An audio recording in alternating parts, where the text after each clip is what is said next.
try to. Corre. Corre. Muy bien. Muy bien. Me parece cuando queráis. Terenci. It's right, Terenci. Terenci. It's Terence. Terence. Yes, of I course, called you but it's- Terence. It's Terence, it's Terence. Terry. In Catalan, yes. Terry. Yes, I adore being Terry. called Terry. I like it very much. It's all right for sound? ¿Va bien para el sonido? Pregunta Joan. If I talk like this, it's all right for sound? See? Viviamo negli eti calici che la bellezza infiora e là fuggevol ora s'innebriavo lutta libiane dolci fremiti che suscita l'amore poiché quell'occhio al cuore onnipotente va. Joan Collins, I must say you are the most beautiful writer I've ever met. Oh, thank you. Really? Thank you so much. I enjoy being a writer. Are you? Oh. We'll talk about it after, because your book is now on the booksellers in Spain and everybody's talking about it, so we must talk about it. But I've heard that you hate to be asked about that character in Dynasty, that Alexis. No, not at all. Where did you hear this? I've read gossip. somewhere. No, you must never, ever believe what you read in the magazines and newspapers, because it's all wrong. All wrong. But I read so A lot many of it things. is wrong, yes. So, No, I like talking about Alexis. She's an interesting character. But what I don't really like is when I'm always asked the question, what is the difference between you and Alexis? Are you like Alexis? You know, that sort of thing. It's a character. I'm an actress. I play a woman who is different from me, but looks very similar. she looks very similar, Yeah. but I hope you are not exactly I hope Alexis. not, no. Well, but you know, my problem, Joan, is that I felt in love with you much before Alexis. Oh, really? Yeah. You were a bitchy Egyptian princess. A baby bitchy Egyptian Yes. princess. Yes, there. This one, and you were buried in the pyramids. Yes. This was your first American film, I Yes. think. Yes, it was. And how did you feel, for a young British actress as you were, to be in your first American movie? Well, such a big project. It was quite terrifying because I was only 20 and I'd been doing films in England for about 4 years, always playing the same kind of little girl, lost in one way or another. And it was directed by Howard Hawks, as you know, was one of the most grand directors, and he didn't like my voice. He taught my voice because I used to talk like this in a very high little voice. I was very young. Yeah. And he wanted me to do what he had apparently done with Lauren Bacall and a woman called Elizabeth Scott, which is to go onto the roof of the studio every day and scream so I would break my voice and make it deeper. But I didn't want to do that. But so I just tried to pitch it lower. Before that, it's true, you were in British films, and I think you were called Britain's bad girl. Why? Yes. Well, you see, the definitive thing that they think of with a British woman is blue eyes, blonde hair, very sweet. And I wasn't like that. I was dark. I had black hair, dark, long, and I looked kind of curvaceous. And they didn't quite know what to do with me, the studio that I was under contract with, the J. Arthur Rank organization. So the newspapers dubbed me the Britain's bad girl, and then they dubbed me something like the coffee bar Jezebel and the pouting panther. I had all these names. It's quite funny. You were in Hollywood at 20. Yes. And I imagine it would be quite a shock for a girl of 20 to be with those all goals and all that. Yes, it was quite a shock. It was very different from England. I mean, England, it was in the mid sort of 1955, 56, and we still had rationing, you know, for meat and sugar and sweets, chocolate. Couldn't get that. So America was the land of plenty, and also color television. Yeah. All hot dogs, hamburgers, milkshakes. Glamour, as they say. There was certainly a lot of glamour then. Not anymore. Did they change you very much when you were Oh, there? they tried to change me, yes. I was what is known as a beatnik. What's a beatnik? A beatnik is a bohemian student type. I wore jeans, I wore black polo neck, I wore a lot of...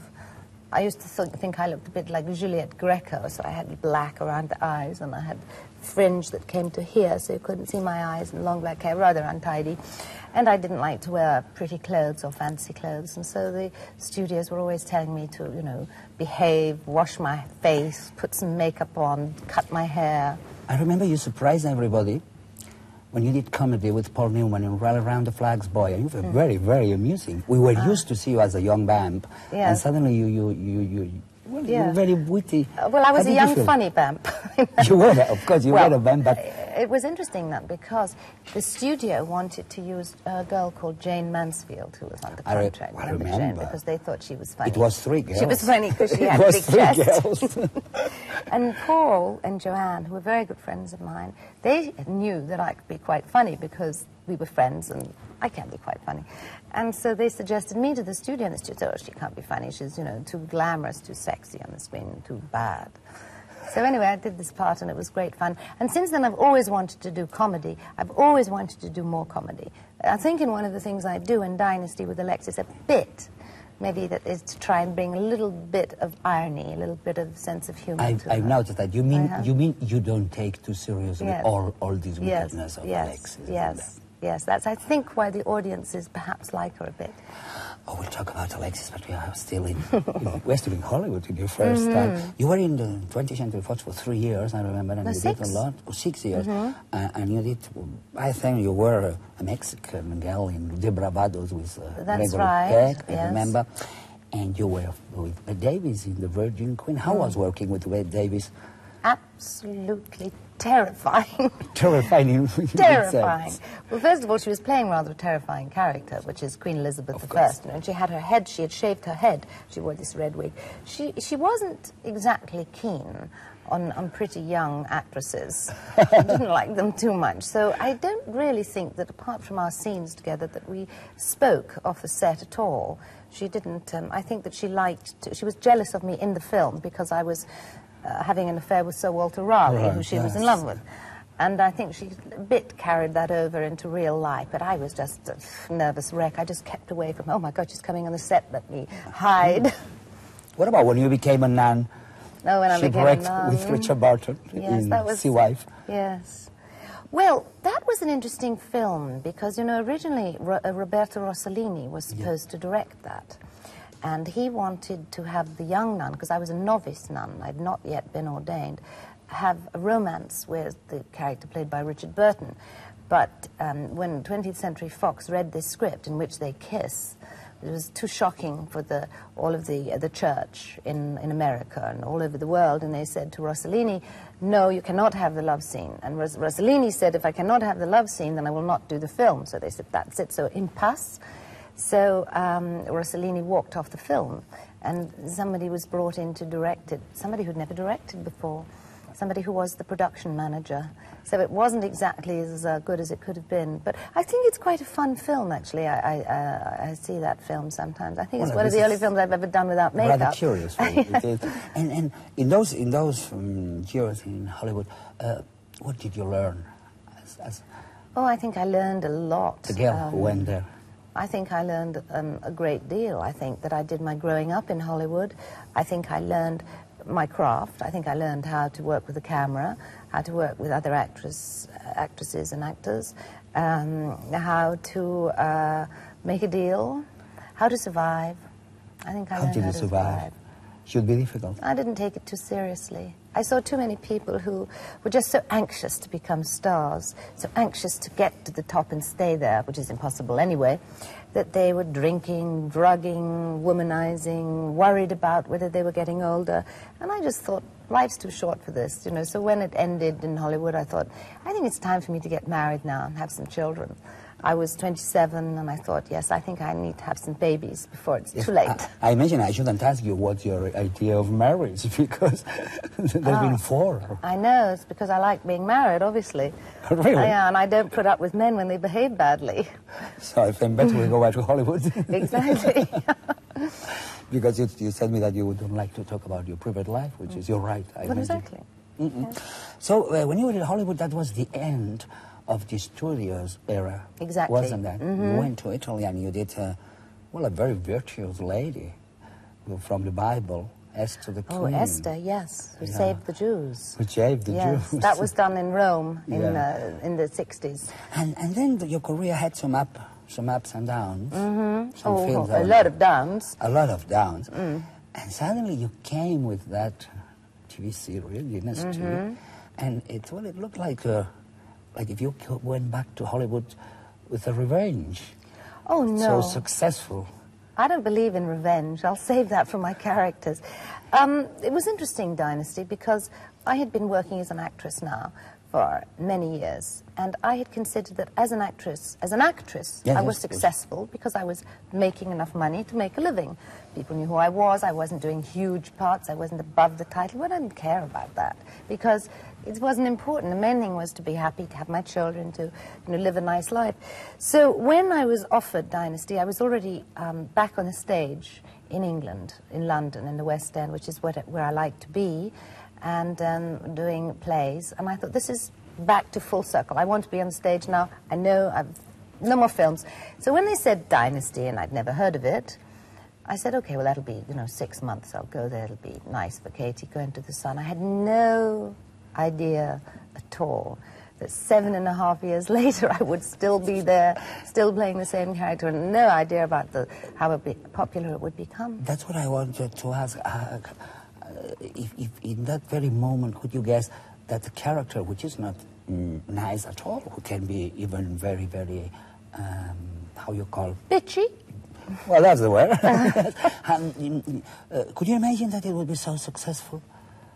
I have very good instincts about things, and an instinct told me that it possibly could, because the previous year I'd been watching Dallas, and I thought, I wouldn't mind doing a character like a sort of JR, like a sort of female JR.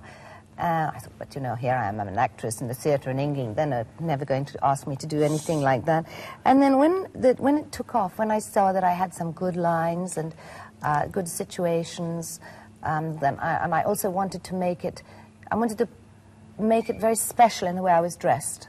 Because all the actresses then, we're talking 1981, all were dressed very, just trousers and plain shirts and very American, but very laid back. And I said I wanted to wear big shoulders and furs and hats and gloves and jewels. Like the movies of the 30s, actually. Yes, I thought, make this character different. Yeah, and so that's what I did. And then it became a sort of Lady Macbeth in the whole saga. Yes. You take in your book, Prime Time, the main character, Chloe, goes to Hollywood looking anxiously for a TV series which is called Saga. Yes. And the character called Miranda Hamilton. Yes. Which is as wicked as Alexis could be. Well, is there any part of you in this character?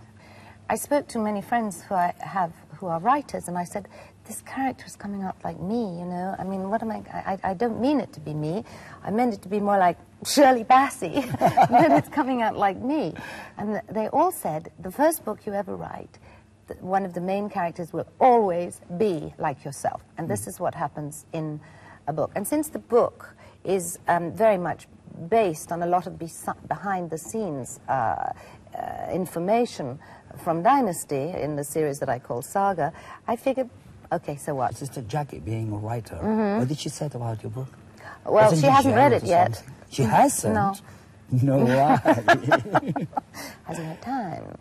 But you are in good terms with her. Oh, yes, yes, yes. When she hasn't got time. You offered a book to your father.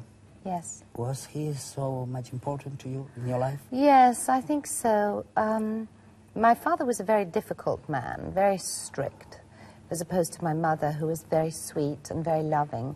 So I had this dichotomy of a very strict, hard, stern father and a very sweet, loving, giving mother. My father was the one who always told me that show business was tough, difficult, that I'd never make it, that, what I should really do was just, go to a typing school, find a nice man, get married, settle down, raise children, be a housewife. And one of the reasons I think that I dedicated to him was that he died just before the book came out. And I realized that a lot of my strength and a lot of my survival instinct really comes from my father having told me very clearly that show business is a rat race. It is? And, yeah. Oh, no, it is. You're in show business, aren't you? Well, I don't know. I am just behind the scenes, I would say. Oh. If you had to find a name for John Collins. I don't know. Since Land of the Pharaohs Paradoxical. to Paradoxical.